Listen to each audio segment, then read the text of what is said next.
Salut les routes, aujourd'hui nous sommes à Bambou et dans l'exposition dénommée Awanjo. On est là pour découvrir et de voir le message caché derrière quelques tableaux de l'artiste peintre et sculpteur Eri Yomi.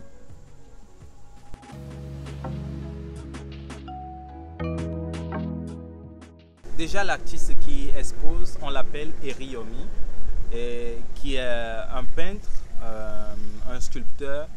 Il est quelqu'un qui est beaucoup initié au vaudou, qui pratique beaucoup le vaudou, et c'est de ce vaudou que lui sort toutes ces transmissions, je vais dire, à la fois spirituelles et artistiques. Ce premier tableau, on l'appelle Awanjo.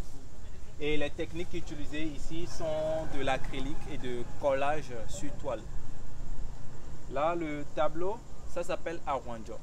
Awanjo, en fond, si on doit étudier le mot à la lettre, comme je le fais d'habitude, on va parler de la naissance d'une foule.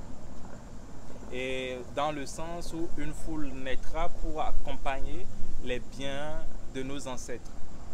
Et dans l'autre sens, le mot Awanjo veut dire religion endogène. Du coup, quand on voit le tableau, il y a plein de détails. Il y a les tablatures du phare, il y a des couleurs de l'autre côté. Et on peut voir un être là qui est sous forme de quelqu'un qui est crucifié, surtout si on est habitué à l'autre religion. Et le tableau, à première vue, l'information que le tableau rend, ce sont des informations qu'on doit encore remettre en question. Quand on voit, on doit se demander, est-ce que c'est ça qu'on voit réellement? Vous verrez le voile, vous allez dire, le vaudou pour un non-initié, c'est la couleur rouge, c'est tissu, c'est des couleurs, ainsi de suite. Mais par contre, pour un initié, il y a autre chose à savoir. Et ce tableau dit, derrière tout votre savoir se cachent des secrets. Et derrière ces secrets se cachent des connaissances. Derrière vos connaissances se cachent d'autres vérités. Et cette vérité est là. Pour un non-initié du vaudou, il voit le vaudou comme tel. Et pour un initié qui va au-delà de la vérité qui a été rendue, il voit ceci comme un autre message. Du coup, ce tableau parle beaucoup plus de la remise en question et de pouvoir toujours chercher l'essence de la vérité. Derrière une vérité se cachent encore d'autres vérités plus denses.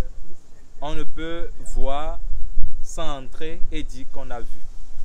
Il faut aller au plus profond des secrets, si on peut le dire.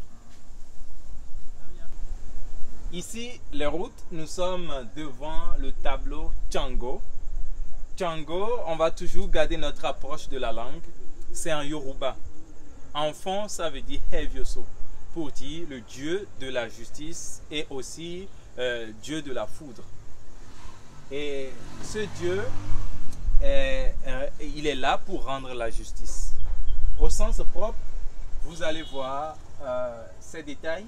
C'est des forges qui sont appelés assins, qui sont laissés près dans des cases, dans des maisons, pour vénérer les aïeux. À côté de ces assins, on laisse souvent à manger ou à boire de l'eau et tout. Et il y a des oiseaux qui viennent souvent en profiter.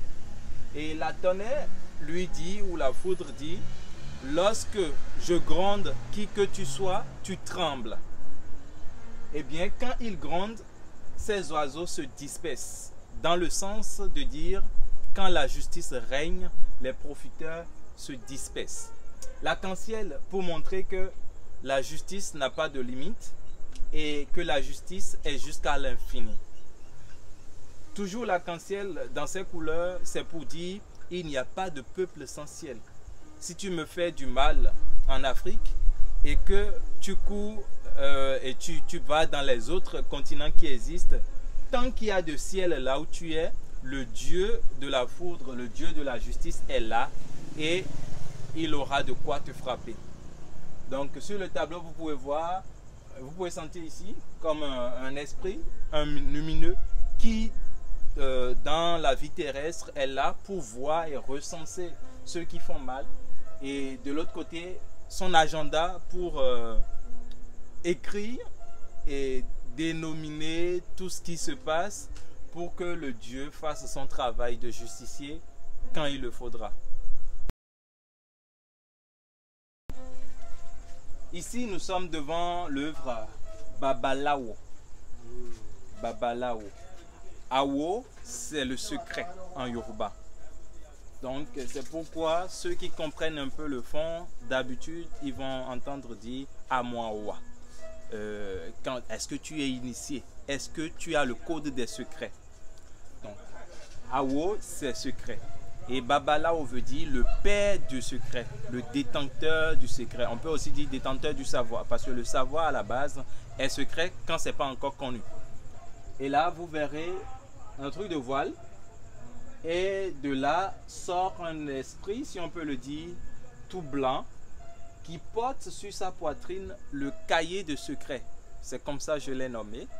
Et ce cahier saigne. C'est pour dire que les religions endogènes sont aujourd'hui en danger. Tout ce qui doit être secret n'est plus vraiment secret, raison pour laquelle ce cahier saigne. Parce que le secret aujourd'hui peut se mettre sur des réseaux sociaux. Grâce à ces réseaux, il y a plein de choses qui sont bafouées et qui dérangent l'ordre de ces religions. Et le Babalawo saigne. Il saigne, mais dans sa philosophie, vous verrez qu'il n'y a qu'une petite partie qui a été tachée par le sang. Il dit par là qu'il en faudra beaucoup plus que ce qui se fait aujourd'hui pour déraciner ou faire disparaître les religions endogènes. Il en faudra beaucoup pour Babalawo. Ici, nous sommes devant le tableau Iba-Awo. Iba-Awo pour dire le respect du secret. Le respect du secret. Vous verrez sur le tableau des êtres, on peut dire des initiés, on n'en sait rien, mais qui s'inclinent devant le savoir, devant le secret. Tout ce qui est inconnu et qui est respecté.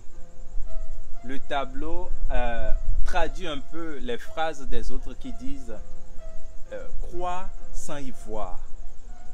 On n'est pas obligé de connaître la quintessence des ordres religieux avant d'y croire.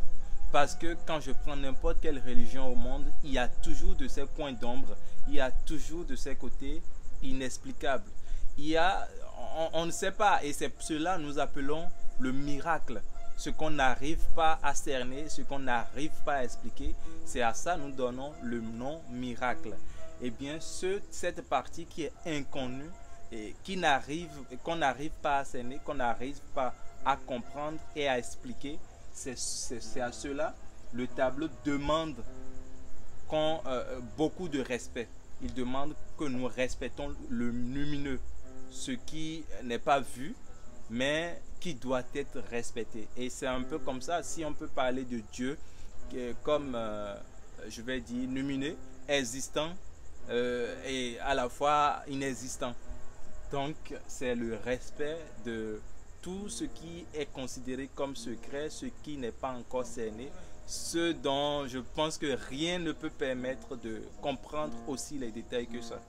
Donc, il faut juste respecter le savoir qui est considéré comme secret. Tout ce qui est secret, tout ce qui est inconnu, de les respecter. L'autre dirait qu'on n'a pas peur de ce qu'on ne connaît pas. Ne pas avoir peur de quelqu'un ne dit pas de ne pas lui accorder de respect. Toujours de respect. Et c'est dans ce sens que ce tableau a été fait. Le respect de l'inconnu.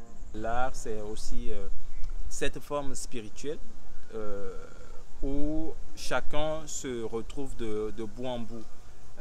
Quand on met de l'art sur la table, je pense que chacun a son explication et par rapport déjà à son expérience séculaire et par rapport déjà au nom du tableau ou de l'œuvre d'art qui est mise en évidence. Donc, pour la fin, si je dois dire quelque chose en conclusion, je vais parler d'abord de religion qui semble beaucoup plus être secret et mystère et beaucoup d'ombre. Même pour nous qui se posons beaucoup plus la question du pourquoi, on ne doit plus non plus trop s'attarder sur cette question du pourquoi parce que qui que nous soyons, personne n'est vraiment en mesure de dire ce qu'est Dieu. Nous allons trouver entre chacun de nous juste une idée, juste des expressions pour qualifier Dieu. Mais ce qui est réellement Dieu, je pense qu'on n'est pas en mesure de le dire parce que chacun trouve Dieu à sa manière, selon la manière dont il vit, selon ce que le nom lui inspire et selon ce qu'il vit et la relation qu'il a déjà avec cet être aussi, je vais dire, lumineux et qui paraît être aussi comme là, où on s'identifie à lui, pas forcément de la même manière. Donc oui, c'est vrai, il faut fouiller, mais le secret a le droit aussi de se respecter. Voilà.